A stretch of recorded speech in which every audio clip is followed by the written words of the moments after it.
alacaksın. Yoksa gelip ben alacağım. Bu manyak kim lan? Bilmiyorum. Tabutçu. Kordonceli. Aga! Allah bizim kordon hiç değişmemiş ha. Olayları duyup daldı gene. Doktor. Kordon işe başladı. Adrese teslim iş yapar. Çok gördüm ben öyle ucuz kahraman.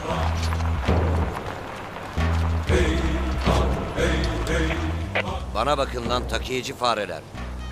Adamınızın leşi beklediği yerde kayalıkların dibinde. Gelin alın bunu. Gelirken askerimin kardeşini de getirin. Yoksa o Kudüs ordusu denen iblis sürüsünün kökünü kazır. Sülalenizi kuruturum da. Susturmayın. Baş. Susturun. Baş. Helal kordon dostum, helal olsun ya sana.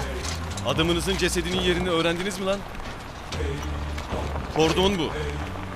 Göreceksiniz lan. Dediğini yapacağım. Lan ben de dediğimi yaparım. Lan!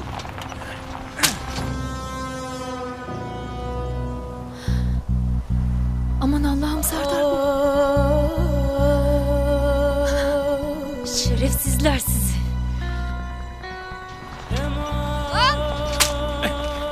Lan! Parmaklarını kırarım lan seni şerefsiz. Allah belanı versin seni. Şerefsiz. Yüzbaşı, sürünmek sana yakışıyor mu? He? Ulan seni! Serdar!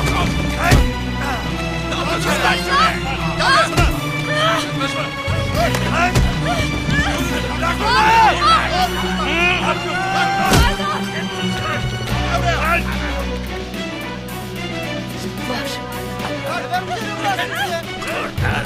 Şerefsiz öleceksin lan! Ama bu şerefsiz. Bırak lan! Bırak! Bırak! Alın yüzbaşı! Al bırak! Bırak lan!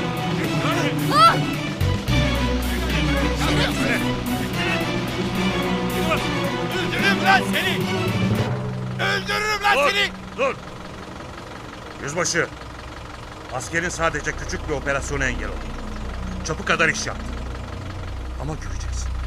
Asıl operasyon şimdi başlayacak. Sungurlar. O assubay. Albanız. Hepiniz çaresiz kalacaksınız. Çaresiz, anladın mı? Hadi arabaya.